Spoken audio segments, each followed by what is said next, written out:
Hi, everyone. This is Caroline with the Expat Interviews, Thriving Abroad, where I give you the opportunity to share, I give others the opportunity to share their expat journey with you. And I am so blessed to get to talk with the most amazing people that are thriving abroad. They're in places that you probably would never think of going to if you were looking for a place to visit or even to live. And I'm so excited that I have the opportunity to share an expat journey with you, with Lala. Thank you so much for joining me. It is a pleasure. Thank you for having me. Now, you are a new expat and you have traveled from where? Where are you from originally? I'm originally from the United States, from Michigan, born and raised, and now I'm in Turkey. Now are you in Istanbul? I am in Istanbul.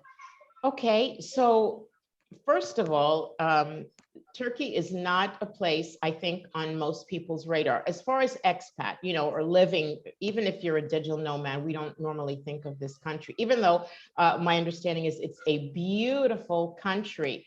How did you wind up picking that country?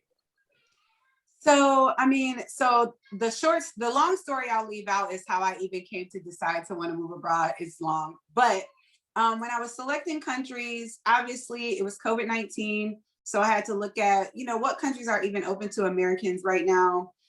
So there was that. I knew I didn't want to be anywhere in the Caribbean.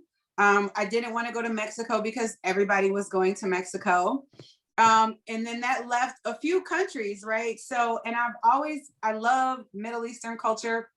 I love Mediterranean food.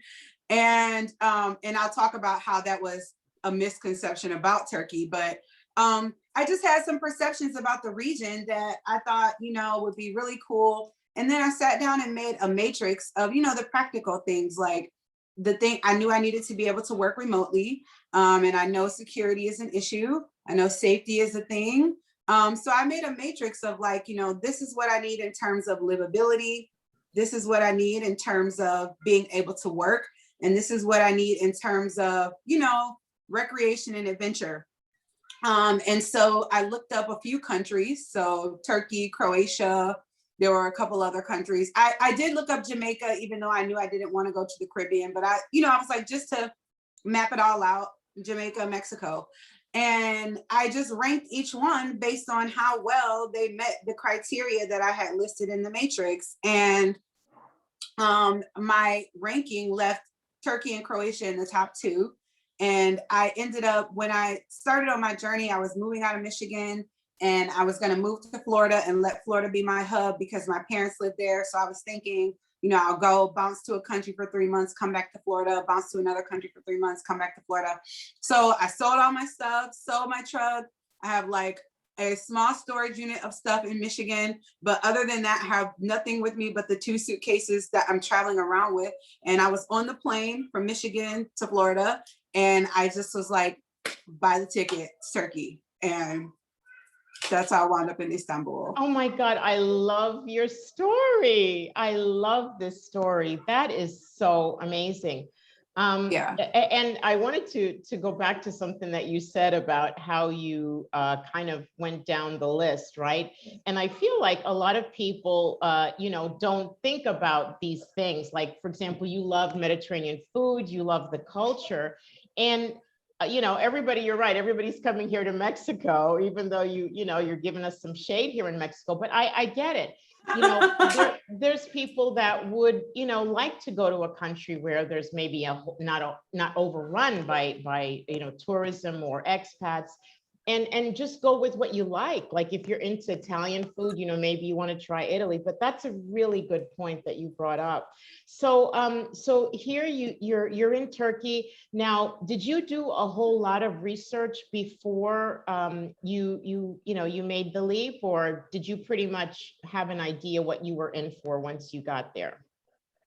I did the necessary research. Like I researched, like I said, same thing as it relates to the criteria I needed. Like, do they have good internet connection? Do they have indoor flushing toilets? Are Black people safe there? Are Americans welcome there? You know, what's the currency exchange rate? Can I afford to be there long term? That's important. And then I reached out to other expats who were there, other foreign women. I was able to find various groups on Facebook. I was able to even find a group specific for women of color who were living in Istanbul. Wow. So I did that level of research. Yeah, but I tried not to bog myself down with trying to answer every single question. Like, what are the main things? I need to be able to work, and I need to feel safe, and I have to be able to afford to be there. And it has to offer me something that I like to do. And beyond that, I was just kind of like, the rest I'll figure out when I get there, because at the end of the day, you don't have to stay. Like, if you get there and it's not what you thought, you hate it, come back home, plan to go to, or hop to another country. That was my perspective. Absolutely, absolutely. I agree with you 100%. So now that you're there, has it met your expectations? Is it what you imagined it to be? You know, it has exceeded my expectations in so many ways. Because honestly, I would say that when it comes to Turkey, Americans, me included, definitely have a misconception about what part of the world this is, right? Like, for whatever reason, we associate Turkey with being like Middle Eastern, like Iran, Iraq, Saudi Arabia. You know what I mean? Like, when people think of Turkey in the United States, they think of camels and desert. And, you know, people would ask, when I was telling people that I was coming, they would be asking me questions like, you know, are you going to have to be covered up all the time? You know, people were really talking to me like I was moving to a war zone where women are treated terribly and it's some third world country. When I got here, I will never forget, like, I spent the first 2 weeks being here just like somebody has lied to us. You know what I mean? Like, my expectations have been so far exceeded, just in terms of the quality of food, the quality of life, the beauty, the kindness of the people. And, you know, I won't speak on, you know, the politics and the freedoms of the people, because one, I haven't been here long enough to speak intelligently to all of that, and I don't want to misspeak, but I feel very comfortable here. Nobody, you know, you women here, pretty, I see women wearing whatever they want. It's definitely Istanbul in particular. Obviously, you go to other parts of Turkey, you're going to get a different narrative from someone. But in Istanbul, I mean, you're straddling Europe and Asia. So there's very much a more European vibe, feels more European than Middle Eastern. So there's that. And even I've realized, you know, and this is just a nugget, but like, as I shop and things like that, or do anything online, when they, you know, categorize like what part of the world you're in, so you get on the right version of their website, right? So if I go on Louis Vuitton and they're like, you know, are you in the US? Are you in Asia? Are you wherever? They don't lump Turkey in with the Middle East. They lump Turkey in with Europe. And so, having been here, I would say that's probably the thing that has really exceeded my expectations the most, is just like the quality of things here. And just the little touches that they do things with that's very classy. Yeah, that is the perception, I think, in general, that it is kind of, you know, war zone and a lot of that stuff. So I'm really excited that you're able to shed some, you know, a really good light on what it would be like living there. Something I wanted to kind of go back a little bit. Did you, I mean, you have friends and family back in the US. Did you get any pushback, you know, from people knowing that you are going, and the perception is, oh my God, you're going to Turkey? Did you receive any of that? Any negative feedback from people that thought maybe you were crazy, a single woman going to a place like Turkey? You know, I will say, and I know this will probably sound really specific to me and not other expats, but I got nothing but 100% support from every single one of my family members, every single one of my friends, my boss, my job.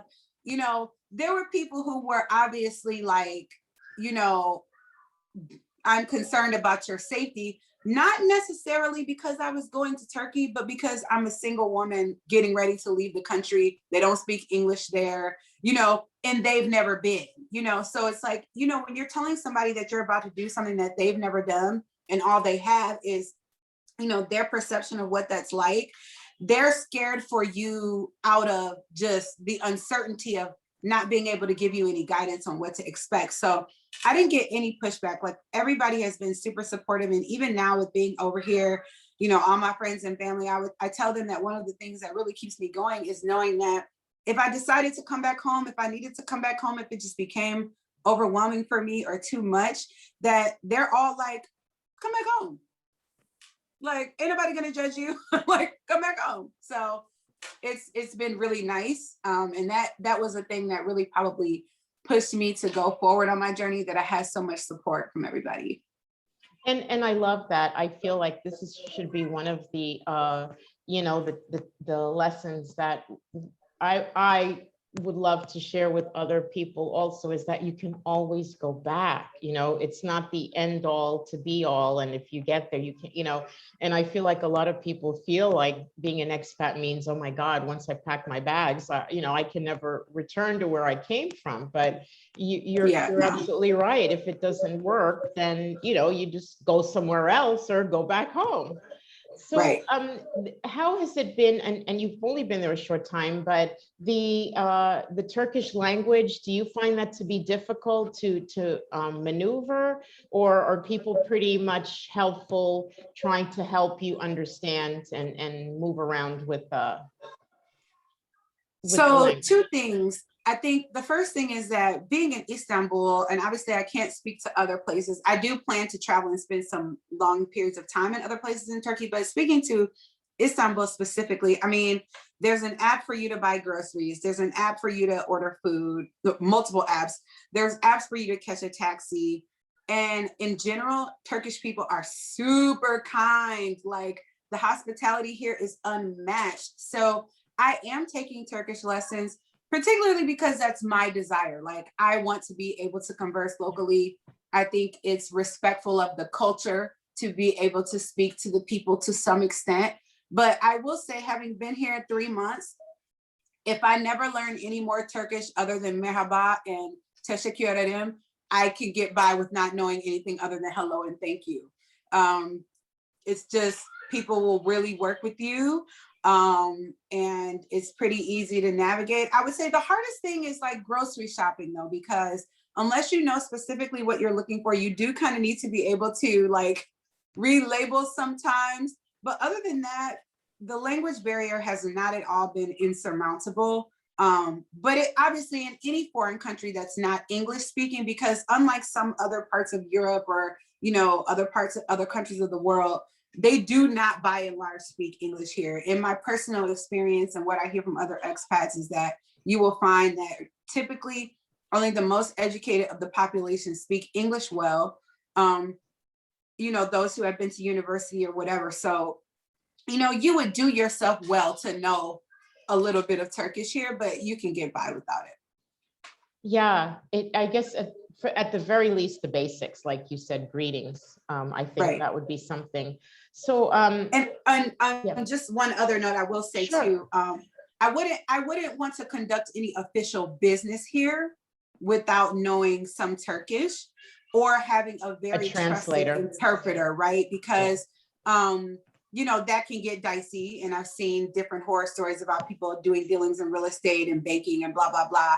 And it's gone awry just because they had to read a lot of paperwork in Turkish and they didn't know any. So knowing enough to at least be able to get by with who you're communicating with and to be able to communicate with a translator or interpreter, you know, that would be the next level up from, if you're just visiting, touring, you can get by. But if you're going to live here and handle business, you probably need to know some.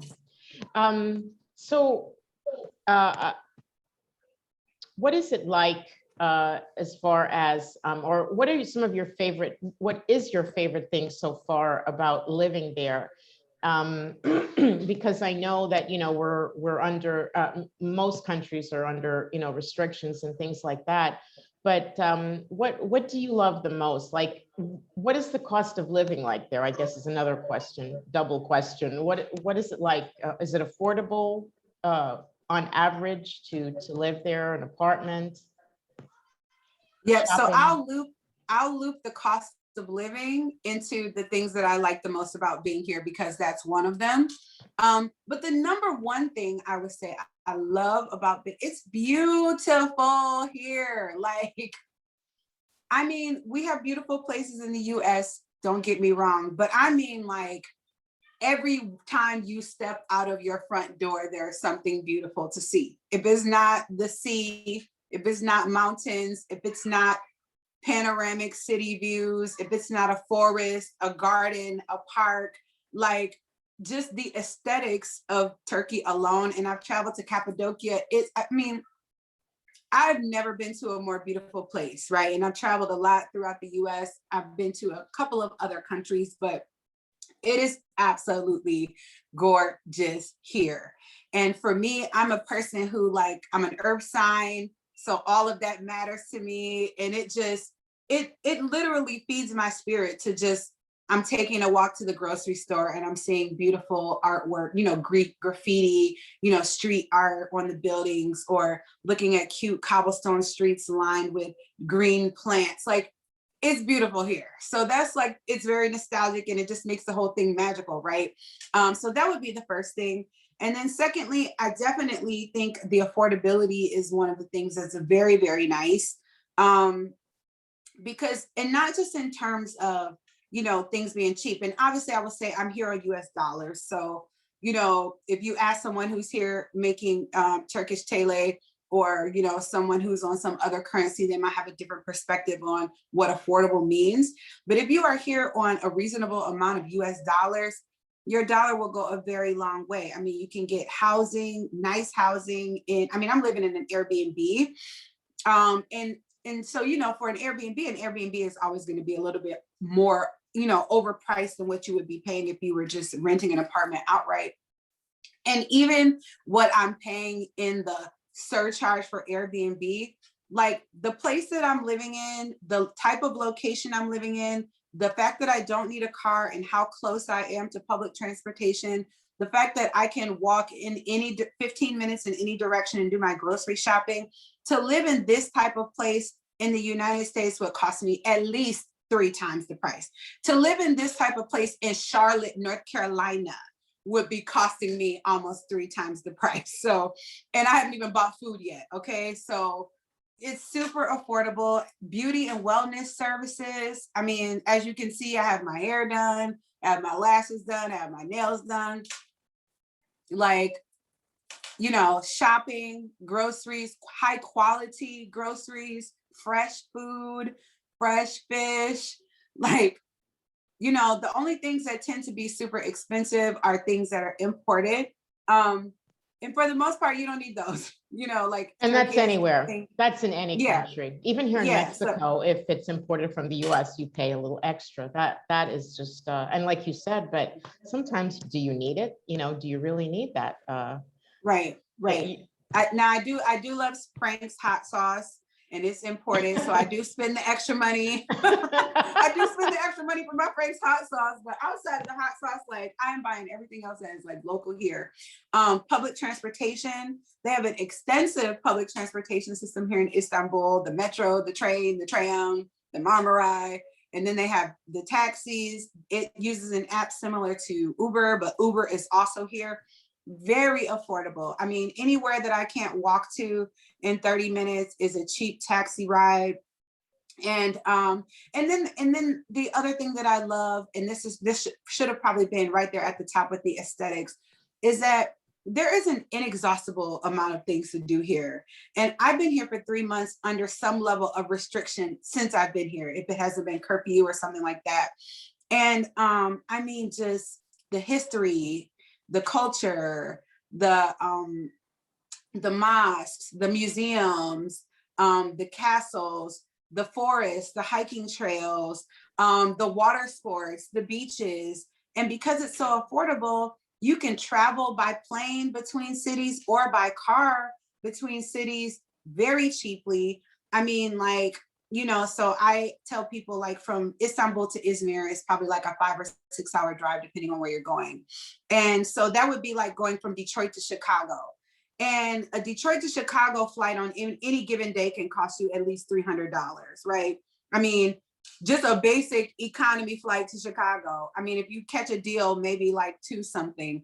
Here, that 5 hour flight from Istanbul to Izmir, if I want to fly economy, is like under $90. Like I could fly business class for $115 for, for a cheap flight, same thing going to Cappadocia and stuff like that. So to me, those are the things that allow you to say my quality of life is there because I'm not spending, I'm spending my time to earn income, and I'm not having to spend all of my income just to live and pay bills. And then I can only afford to take a vacation once or twice a year because I have to save up for 6 months just to go to California. Like, yeah, it's super affordable here. I think that you are going to be the official ambassador to Turkey. I am just blown away. That is such a beautiful but heartfelt description of a place, and you have really impressed me. And it's so nice to hear, your enthusiasm and your love of a place that you've only been for a short time. And I wish that, everyone could get that feel, like this is such a big globe out there. There's so many beautiful and wonderful places that you can find to, to call your own, whether it be for a month, a year, or a lifetime. The last thing I wanted to ask you is something that I ask all of my guests, and I feel like it's one of the most important questions that I ask everyone. There are a lot of people who have never left the comfort of their city, their state, their homes, wherever they live.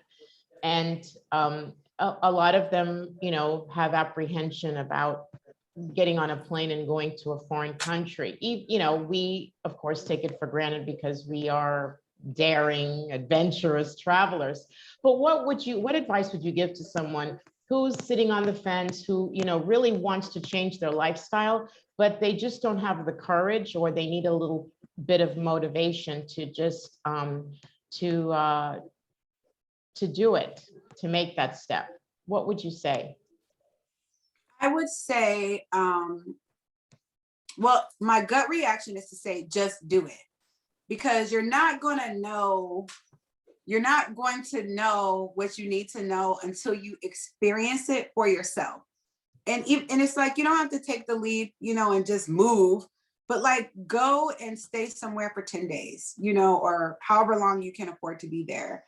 And just soak up as much of the non-tourist part of it as you can, because I think going somewhere as a tourist is definitely different than going somewhere as an expat. For sure. And so I think the first thing is to just do it. And before that, be in prayer. Obviously, I'm a spiritual person, and I just believe that, you just have to pray to God, what is for me, and then know that his protection and guidance is going to be with you wherever you go, and just walk in it, And then, from a practical standpoint, there is something to be said for, plan for it, budget for it, make sure you understand enough of what's critical about what you're getting into, and then build up to that.